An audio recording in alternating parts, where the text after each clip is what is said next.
Hi guys, I'm Laura Vitale, and on this episode of Laura in the Kitchen, I want to show you how I like to make my so good bacon wrapped jalapeno poppers.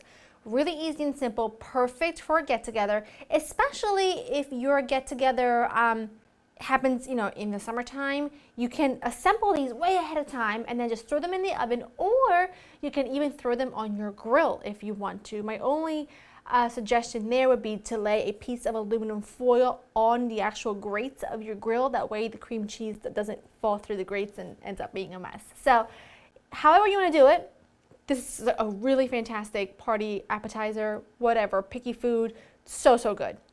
Let me run you through the ingredients. What you'll need is some cream cheese that's been softened at room temperature, shredded cheddar, onion and garlic. I've got cumin, paprika, and oregano, lots of bacon, and these are some jalapenos that I have just sliced lengthwise, and I have taken out all of the seeds, well, left a few behind, and the membranes because that's where the heat is, and you want to get rid of that. I've got my oven preheated to 425. I have a baking sheet with some parchment paper right on the baking sheet, and I'm ready to rock and roll. These are beyond easy.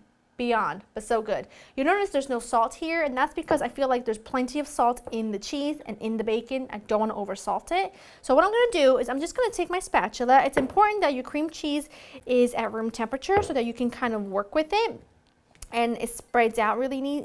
It sort of scoops out really easily to stuff your jalapenos. Now to my cream cheese, I'm going to add cumin, paprika, and oregano. And then I'm going to take a half of a small onion and I'm going to grate this right in. You can use a box grater if you want to, but I've got this microplane one that I love, and you can see it's not very fine, so it's going to give me just the right texture. That's good enough. I don't need all of it. I want about 2 tablespoons. And then I'm going to do the same thing, oopsie daisy, the same thing with the garlic. You can chop it up if you want to, the onion and the garlic, but I find that this gives you better flavor. There's no big chunks of anything. I just really like it. And then I'm going to fold in the cheese and then just mix everything together.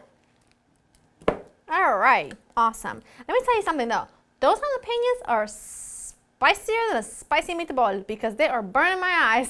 So I'm hoping they're not going to be too hot, but you never know when you go and buy jalapenos. I never know when I go buy hot peppers if it's going to be mild, if it's going to be really hot. I tell you what, I once bought sweet peppers, right, like green bell peppers. They're also known as like shosito peppers. Well, they're supposed to be sweet. I go make a batch. Well, wouldn't you know, I find one that it is so hot, I swear, my head felt like it was going to, a cartoon character just pop right off my body. It was so hot. You never know, you're just going to have to kind of gamble. But anyway, take your piece of bacon. Sometimes you'll need, see, I cut my bacon in half because I don't want it to be too much bacon and I don't taste anything else. Then you just take your filling, right? You stuff it like so. Then I just go from the top, right? And then you stretch it out. Make sure that the seam is at the bottom. That's it and that's all. Just keep going. Please tell me you know where that's from. That's it and that's all. It's supposed to be up cooking breakfast. If you know what that's from, consider yourself my new best friend. These are all wrapped up and ready to go. I'm going to pop them into my oven at 425 for about 15 to 20 minutes or so, or until you can kind of see that the bacon's getting nice and crispy, and I'll show you what they look like when they're done. All right, my poppers were in the oven for about 20 minutes. It's inevitable that some of the cheese is going to ooze out, but that's what happens when you overstuff them. So you can not overstuff them and then you won't risk that happening. But these are so good. Not that hot. Plus, we took all the seeds out. It's perfect. Now, your bacon's never gonna get super crispy when you make these, but they are divine. Not very spicy, salty from the bacon, really creamy and cheesy. I mean, what is there not to love? Go to LauraInTheKitchen.com to get the written recipe. They are meant to be shared this weekend with whoever is coming over. I hope you enjoy spending time with me, and I'll see you next time. Bye.